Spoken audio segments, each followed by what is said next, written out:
Dad's collapsed. While I was preparing dinner, my husband Caden rushed home. What? We hurried to the hospital where his father was taken.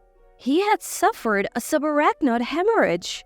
By the time he was brought in, it was too late. His father passed away. My name is Alicia. Caden and I were college friends. We reconnected at a reunion and started dating. We have been married for 2 years now, both of us 32. Caden's father owned a company. Caden had always been learning the ropes under him, but with his sudden passing, Caden was set to take over as CEO. I thought there might be some resistance to such a young CEO, but seeing Caden's dedication, he was surprisingly accepted smoothly. He even got along with the senior executives, or so I thought at the time. A year after Caden took over the company, he came home, ate his dinner in silence, and started drinking. Caden wasn't much of a drinker. Hey, are you sure you should be drinking that much? Mind your own business. But you have work tomorrow, right? Just leave me alone. I don't care about the job anymore. The company's going under anyway. Caden blurted out, visibly upset. What do you mean going under? Things aren't going well? Yeah, they say the company's falling because I took over. With that, Caden slammed his drink on the table. They keep saying I should know better as a CEO, that I should take responsibility. The board always criticizes me. I don't think I can handle it anymore. Caden's face shifted from anger to the brink of tears. Sure, Caden might have his shortcomings. It's natural for a CEO to take responsibility.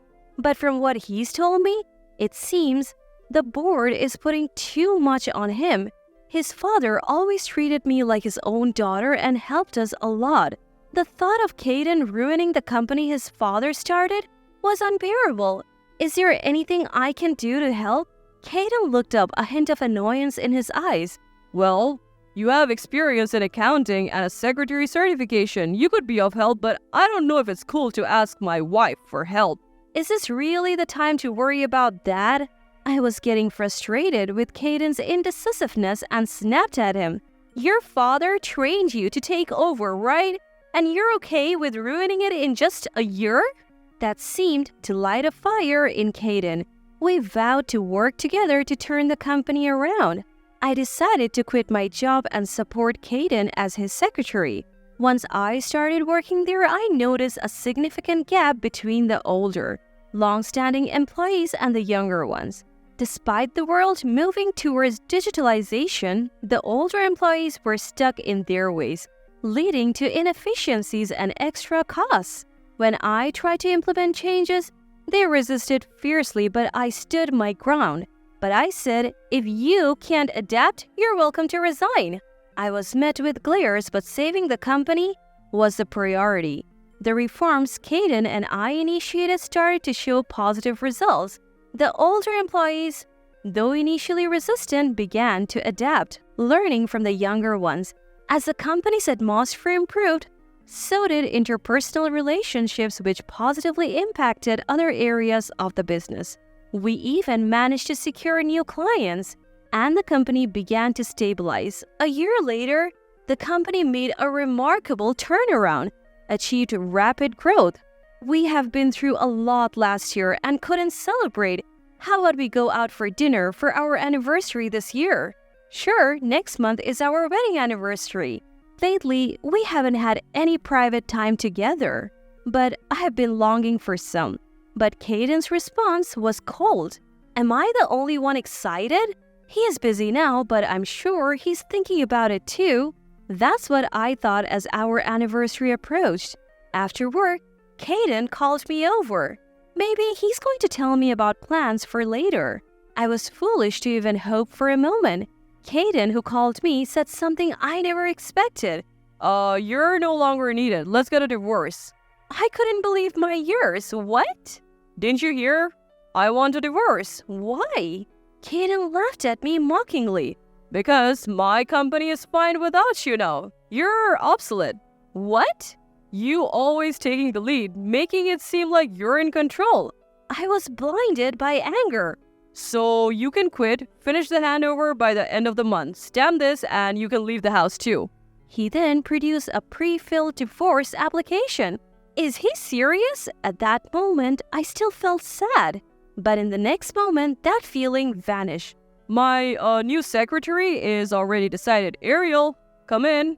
The door to the CEO's office opened and a woman in her mid-20s entered. "This is your wife? I thought she would be prettier," she rudely commented. "Who is this woman? My replacement as the CEO's secretary?" Right, Ariel is way better, so I'm not motivated with you. With Ariel as my secretary, I think I can do better. For some reason, the two started getting close. Oh, I see what's going on. I reached my breaking point. Is she a competent secretary? Yeah, and as you can see, she's beautiful. If I take her around, our clients will be more lenient. Plus, what's important is my motivation as a CEO. Just her looks? I couldn't help but speak my mind. Kaden was furious. That's not the only reason. She's also excellent as a secretary. Oh, okay. Then let's switch secretaries. I'll quit today, I said, snatching the divorce application and leaving the CEO's office. I must have looked really upset on my way out. A young office worker approached me. Alicia, what happened?" she asked timidly. I thought it would be rude to leave without telling anyone, so I told the young workers who were still there about what happened. "What's gotten into the CEO? This company was saved thanks to you, Alicia." The employees sympathized with me, but I didn't care about Kaden anymore. Then, one employee hesitated and spoke up. Could the woman I saw with the CEO the other day be... Several people reported seeing Kaden with that woman. Apparently, she had been around for a few months. She wasn't a secretary, but a club girl from a place Kaden frequented for business entertainment. So their relationship had evolved into that? The sightings always happen on days I left work early. He would say he had work left or a business dinner. I offered to help or join if it was with clients, but he always refused. Now I understood why. Some employees had considered telling me but didn't want to hurt me with mere suspicions. They decided to wait for concrete evidence, although they tried to persuade me to stay. I couldn't. After all, Kaden was still the CEO. I said my goodbyes. Most of the executives had gone home, but a few remained in a conference room. I knocked on the door. When they opened, they looked flustered. I noticed some documents but ignored them. I've decided to leave the company. Please take care of things from now on." They simply thanked me for my hard work, so I left. The next day, I quickly found a new place and moved out while Kaden was away. I filed the divorce papers and took a deep breath. What had my life become? I visited my father-in-law's grave thinking it was the end. That's when I finally cried. But I believed I had managed to save his company. It wouldn't go bankrupt unless something drastic happened. A month after divorcing Kaden, some younger employees contacted me. The new secretary was always by Kaden's side but barely worked.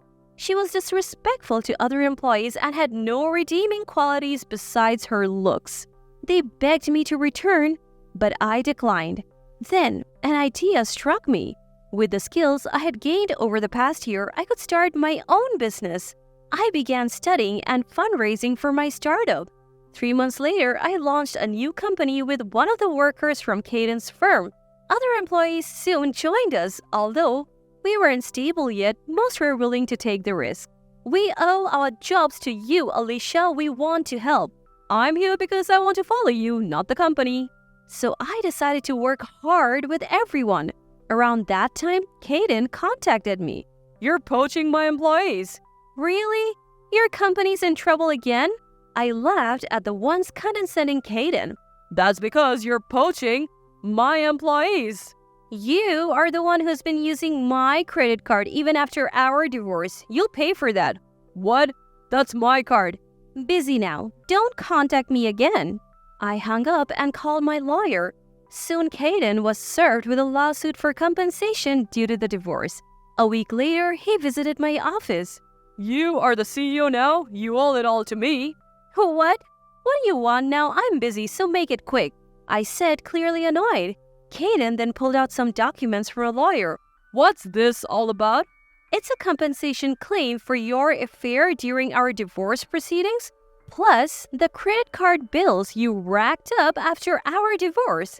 It's only fair. You easily agreed to the divorce and now you're suddenly claiming compensation? Didn't you know? Compensation claims from divorce proceedings are valid for 3 years after the divorce. You brought the divorce papers and even brought along your affair partner, Ariel. I thought you would expect a claim. Kaden's face turned pale, seemingly unaware of this. Everyone at the office gave me evidence of your affair. On days I left early, you always seemed restless, unlike me who never suspected a thing. They noticed. They followed you and took photos. The dates on those photos are from before our divorce. Kaden looked even paler, but I didn't hold back. And the credit card? You used my family card on dates with her at restaurants, bars, and more. How could you use a traceable card for your affairs? I sighed in disbelief. Suddenly, Kaden's demeanor changed. I'm sorry, I truly am. Now you apologize? Actually, my company is on the brink of bankruptcy. Our clients are leaving, and I can't afford the compensation. I need your help. I couldn't help but laugh. How many times will you run your company into the ground? If you're in such a pinch, why not ask your competent secretary for help? But Ariel, she doesn't even have a secretary certification and can't do the job.